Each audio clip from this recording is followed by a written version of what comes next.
We're in Psalm 50, and if you haven't taken this journey with us all the way through this psalm, you really need to. You really just need to go back to the first and track along, because it is rich. We have really unfolded a lot of depth, a lot of theology here that really bolsters us and gives us an accurate framework of who God is, what His Word is telling us from start to finish. And it's just on every page and every line. You can't miss it. But you've got to know what God is saying in terms of defining these words and terms so that you get the sense of it. Now, we left off yesterday with God saying, worship me in sincerity and thanksgiving, and let it be organic thanks. Let it be an uncontrived thanks, and an uncontrived desire to pay vows to the Most High, to worship Him in sincerity, and to make promises to Him because He's worthy of your devotion, and to keep those promises because you love Him. And He kicks it up a notch in verse 15, and it's in a string of, okay, remember the theme of the psalm is reproving erring worship. They had diminished God to being performance-based, works-based. If we give Him enough blood and flesh from the bulls and goats of our household, then He'll be good to us. And God said, you're going through the motions, but you're missing the heart. This is the essence of this psalm. So He calls them back to the heart. What is the heart?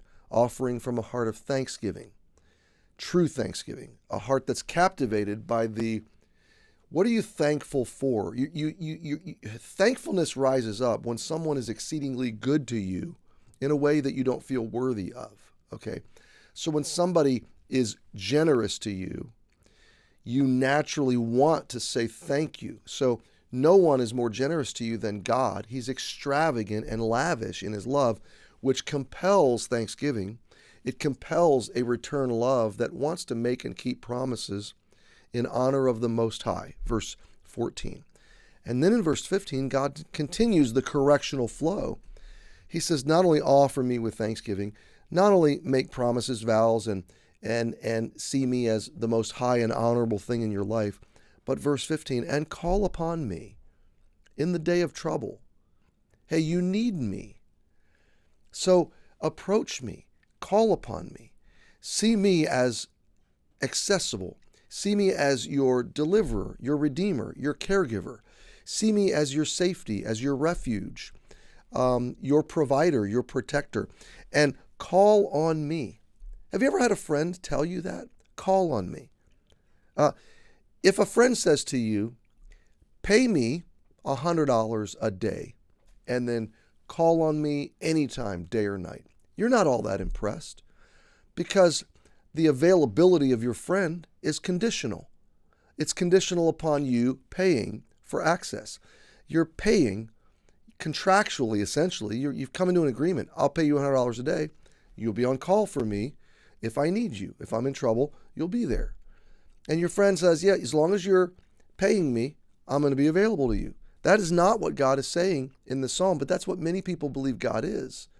He's available to me as long as I'm giving Him thanks and offerings and keeping my vows. And if I'm not doing that, then He's not available to me. That is not the sense of this. The sense of this is you've, number one, lost the wonder of gratitude of how generous God is to you, what He's saying to His people. You've lost the experiential wonder that would provoke you to be thankful. You've lost the relational wonder that would provoke you to devotion. When you read vow to me, you're reading devotion, a willing-hearted devotion, okay? And you've lost the sense of who I am to you in terms of your help, okay? So in verse 14, reverse the idea of thanksgiving. God wants to lavish you with generous provision that would provoke you to be thankful. He wants to care for you and direct you in a way that would provoke you to render willing-hearted devotion. God, I'm committing my whole life to you. I vow my life to you. Why? Because He's so directing and caregiving and protecting in your life. And He wants to give you such protection and deliverance and accessibility that you call on Him, okay? He wants you to call on Him when you're in trouble. Now, what happens when you call on God when you're in trouble? Well, he says it here. Call upon me in the day of trouble, and I will deliver thee. Now, a couple of things we can draw from this that are really important, again, to our understanding of God and the journey of the Christian faith and what it means to follow him. Okay? First, it means we're going to have some trouble. Okay? Because you can't call on God in the day of trouble if you don't get into trouble. Okay? So we're going to have trouble in this life. And Jesus said, in this life, in the world you shall have tribulation. But be of good cheer, I have overcome the world. It means we're going to have some trouble. It means we're going to endure some trouble. Okay? Because God doesn't say, I will instantly deliver you. I will immediately deliver you. I will not let you experience the trouble. No, the sense of this is that we're going to have some trouble, and we're going to experience some trouble, and we're likely going to endure some trouble. And again, that's borne out not only in the stories of God's followers throughout Scripture and history, but also in the admonitions of the New Testament. Endure hardness as a good soldier of Jesus Christ. Okay? We faint not, knowing that our labor is not in vain. We might be cast down, but we're not forsaken. We're in all things tempted, but we're not going to grow. I'm mashing a bunch of scriptures together. I'm just trying to grab them extemporaneously. We're not going to grow weary in well-doing. Okay? Why? Because we're gonna get into some trouble. We're gonna experience some trouble. We're gonna endure some trouble. So the promise here is not, this is the way to avoid all trouble. No. God says, when you're in that day of trouble, experiencing, enduring, feeling that trouble, call on me, and I will deliver you. Now, let's talk about what it means to be delivered, because there's at least three senses to this idea of deliverance, okay? Delivered in, delivered from, or delivered forever, like ultimate, okay? Delivered in means God meets me in my trouble and sustains me. He provides for me. He strengthens me. He gives me daily grace, daily mercy. His mercies are new every morning. Great is thy faithfulness, okay? He walks with me through the trouble. So deliverance in is a very legitimate kind of deliverance that God brings to me in days of trouble. Because sometimes when I say, get me out of trouble, okay, Paul said, remove this thorn from me. And God says, no, my grace is sufficient for you. So deliverance in trouble, deliverance from trouble. Daniel in the lion's den. First, he had to face the trouble. He's in the trouble. God shuts the mouths of the lions, and then he delivers him from the trouble. Shadrach, Meshach, and Abednego, the fiery furnace. I could go on and on and on, but bring it into your life, bring it into my life. So I had cancer 11 years ago. God delivered me in the trouble because it was a 1-year battle and then a couple years of returning to full strength and health.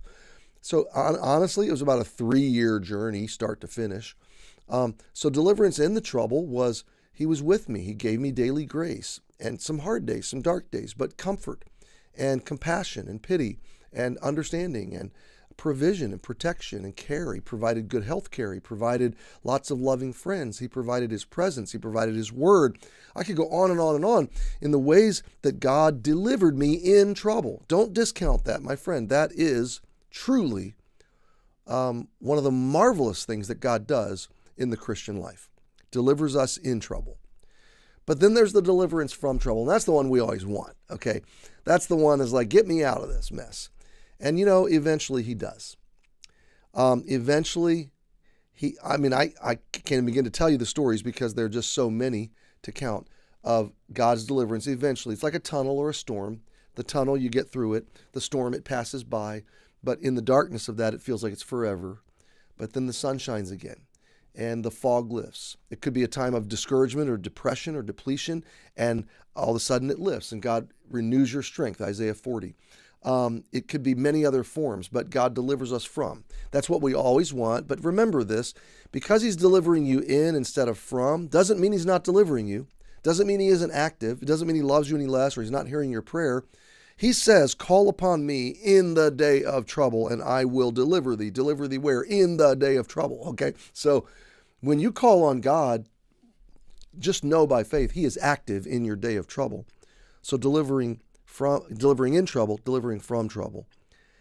And then I can hear some of you thinking, well, Cary, what about the person I know that called to God for deliverance and they died? Or called to God for deliverance and it got worse. They lost their job. They lost something. They lost something ultimate. Well, then there's the ultimate deliverance.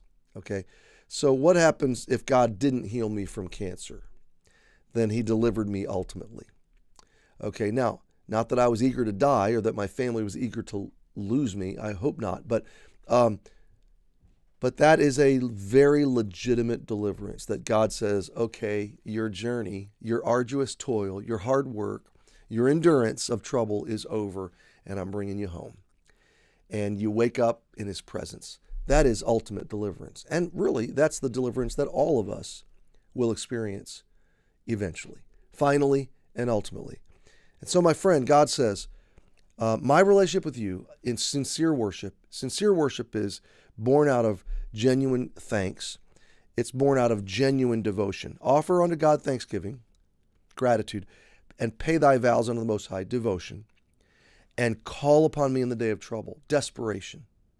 God says, yes, I'm here in your trouble. And when you call on me in trouble, that's a form of genuine worship, and I respond to that. I will deliver thee, and here's the outcome, thou shalt glorify me.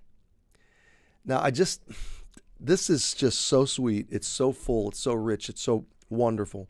Here's the outcome of your trouble if you will go through your trouble with thanks, with devotion, with the upward call of God, help me, God, deliver me.